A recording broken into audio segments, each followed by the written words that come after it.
तो supreme court कब्रगाह है बहुत सारे अमीर लोगों को, बड़े लोगों को, रसूखदार लोगों को, ताकतवर लोगों के उनके जो करतूते हैं उन्हें बचाने की। तो औरतें कहती है ना कि भाई मैं जो है ये काम नहीं करती, तो उसी तरह जज साहब भी कह रहे हैं मैं रिपब्लिक टीवी नहीं देखता, लेकिन वो उसकी एक एक वाकयात से, एक एक हिस्से से, एक एक कार्यक्रम से पूरी तरह से जानते हैं, और वो जानबूझकर मैं आपके चैनल पे कह रहा हूँ कि झूठ बोल रहे हैं। दोस्तों आदाब अर्ज़ है, मैं अनीस अहमद खान हिंद वॉइस से आपसे मुखातिब हूँ। मेरे साथ है रविंदर कुमार जी, भारतीय मखदूम मोर्चा के अध्यक्ष भी हैं, एक्टिविस्ट हैं, आते रहते हैं, बड़ी मज़ेदार बात करते हैं। बहुत बहुत खैर मकदम है, स्वागत है आपका।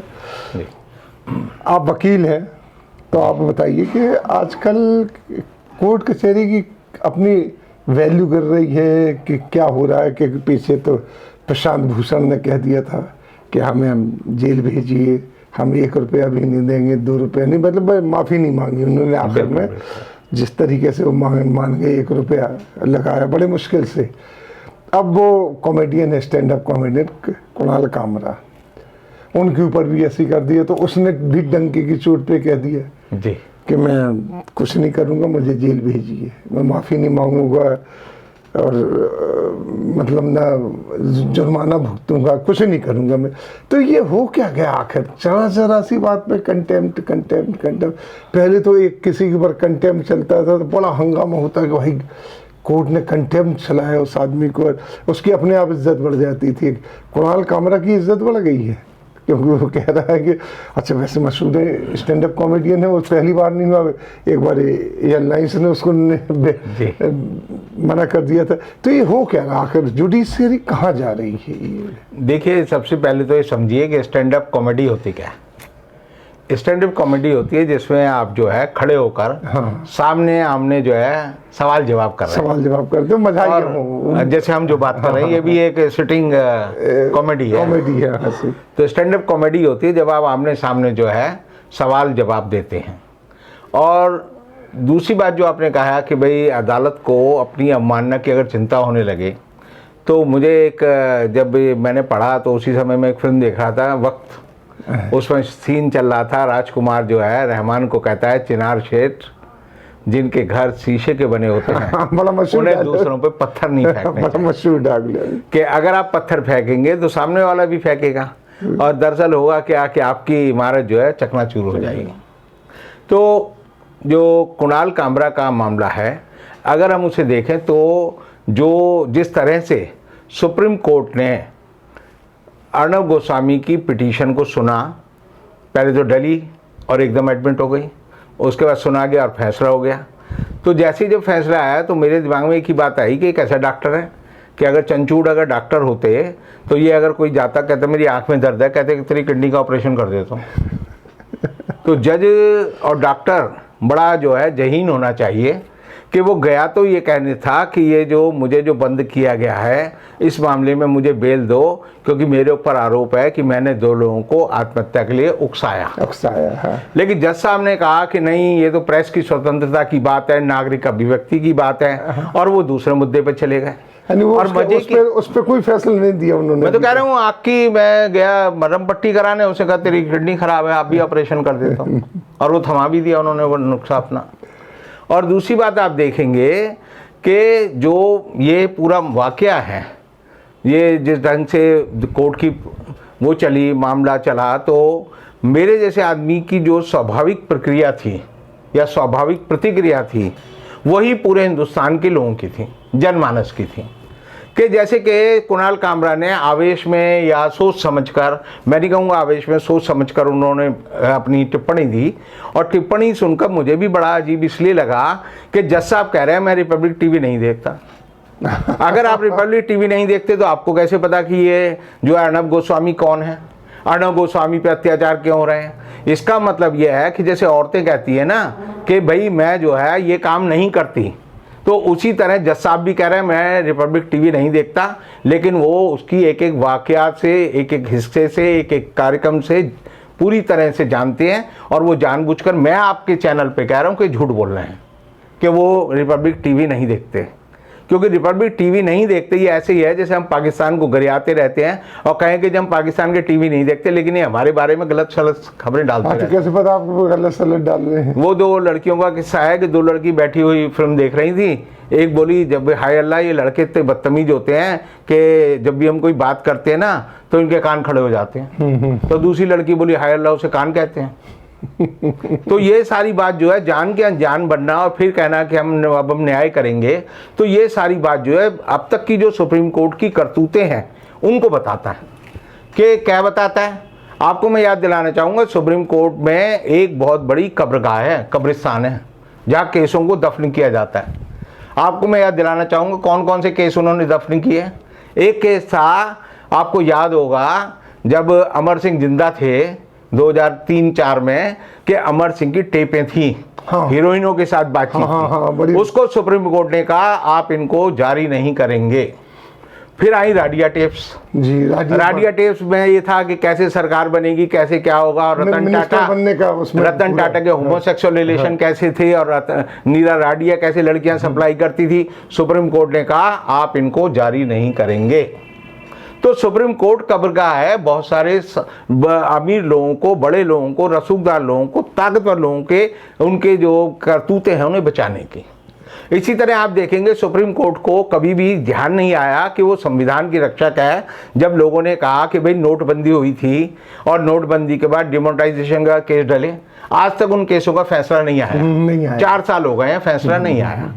फिर अनुच्छेद 370 की बात देखें कि 370 की बात हुई तो उस पर 1.5 साल में कोई फैसला नहीं आया। सैकड़ों लोगों को जो है जम्मू कश्मीर में बंद कर दिया, उन पर कोई फैसला नहीं आया।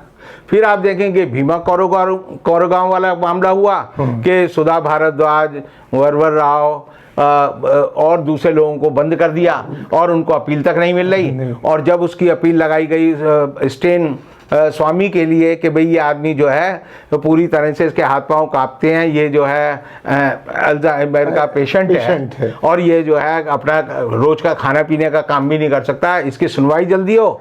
तो 85 साल के स्टेन स्वामी के लिए सुप्रीम कोर्ट ने कहा कि वहाँ की हाई कोर्ट 3-4 हफ्ते में सुनकर फैसला करे, और NIA ने कहा जल्दी नहीं है इसके में फैसला करने की।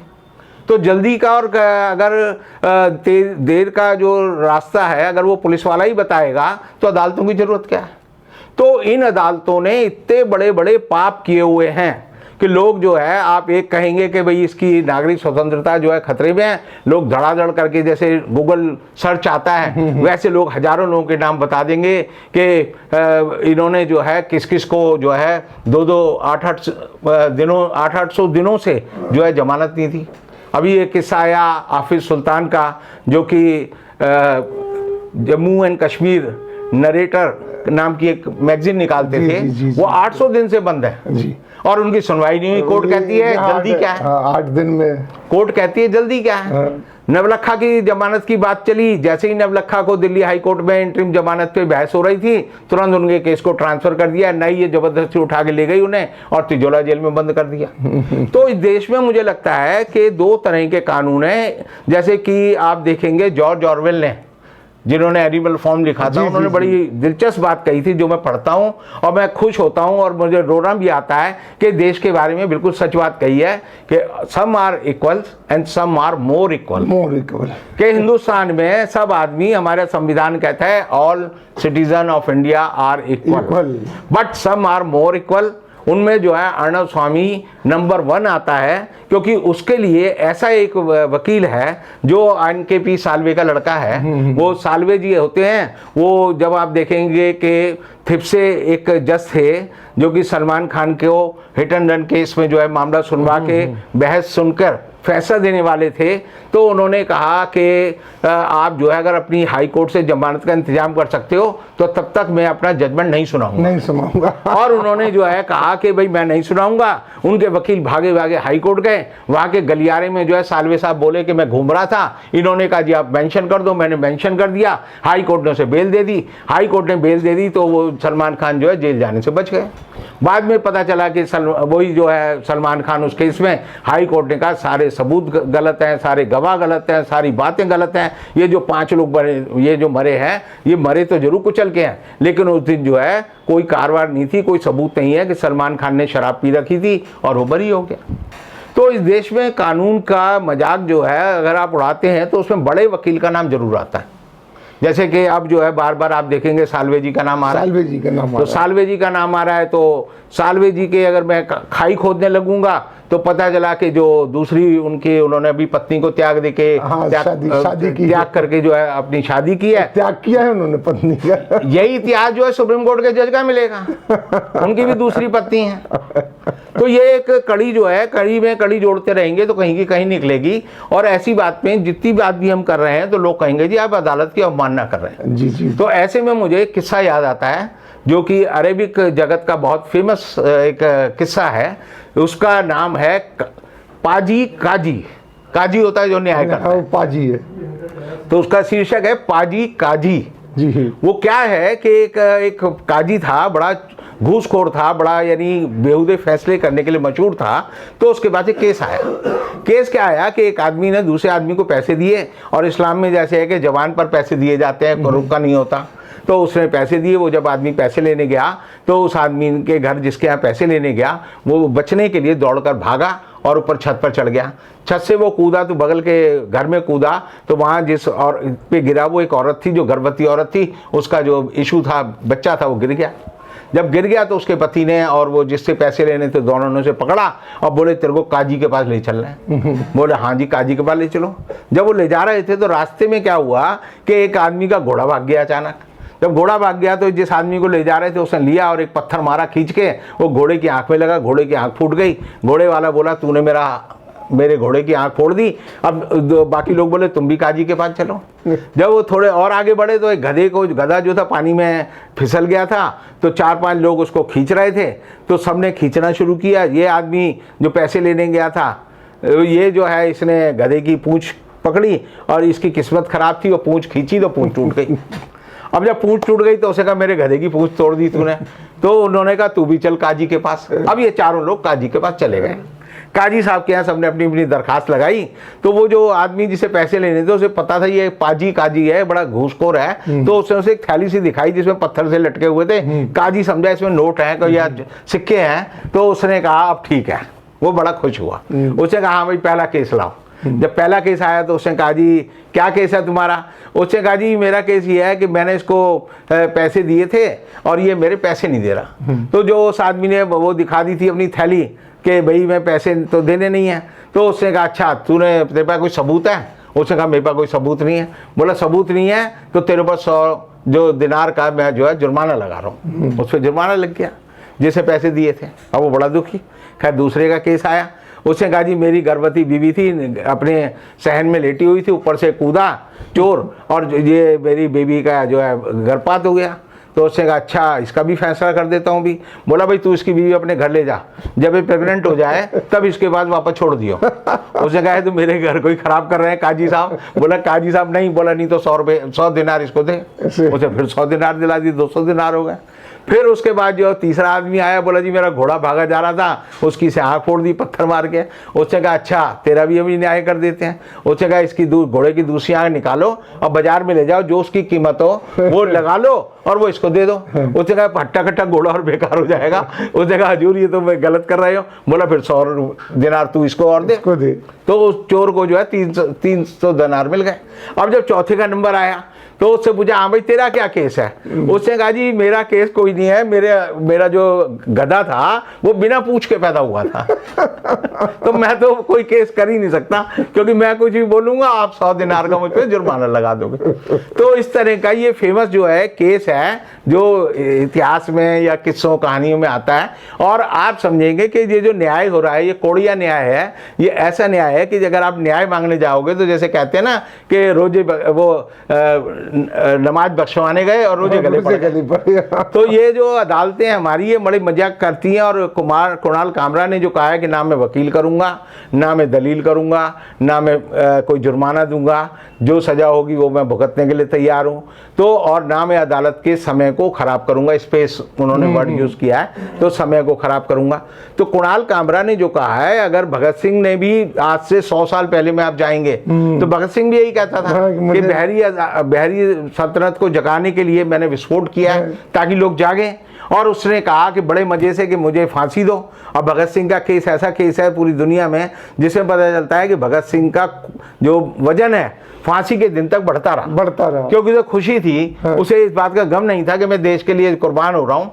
तो खुशी में जिस तरह से भगत सिंह ने अपनी सजा भुगतने के लिए तैयार हुआ, उसी तरह कुणाल कामरा के अंदर भी मैं कहता हूँ भगत सिंह ही है। हिंदुस्तान की अगर आप जनता में इस बात के बारे में सोचेंगे कि अदालतों के बारे में जो टिप्पणी कुणाल कामरा ने की है, इसके बारे में अदालतों को क्या सोचना है, ये मजे की बात है। अब अदालत को सोचना है कि अब हम क्या करें। ये कैसी बला हमारे सर पड़ गई है कि इसको हम इधर हैं तो इधर जाएं, इधर हों तो इधर जाएं। तो जैसे कि आपने कल देखा होगा कि केस हुआ था जो देश के भावी जो बनने वाले प्रधान न्यायाधीश हैं वी रमन्ना, उनके ऊपर भी इसी तरह की एक कंटेम्प्ट का है, क्योंकि उनकी लड़की और उनके दामाद और उनके समधी हैं उनके खिलाफ FIR दर्ज हो गई वहाँ पर तेलंगाना में और आंध्रा में। और आंध्रा की सरकार के वहाँ के जो मुख्यमंत्री हैं उन्होंने जो है चिट्ठी लिखी केंद्र के हमारे CJI को कि भैया आप इस पर कोई फैसला लो। तो के वेणुगोपाल ने कहा कि मामला जो है सीज ऑफ है सुप्रीम कोर्ट के प्रधान न्यायाधीश के पास, तो मैं इस पर राय नहीं दूंगा। लेकिन कुणाल कामरा वाले में उन्होंने तुरंत राय दे दी और तुरंत राय दे के कहा हाँ जी अवमानना के खिलाफ जो है सही मामला बनता है।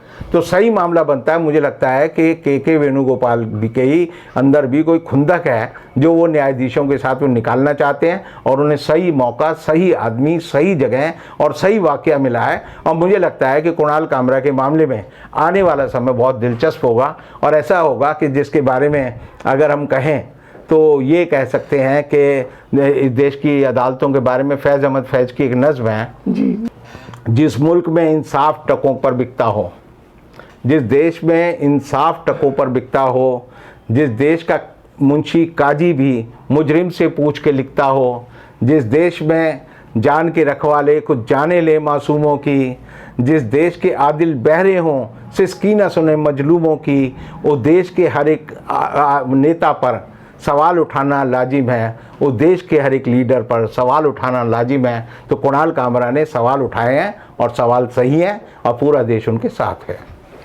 बहुत बहुत शुक्रिया रविंदर जी।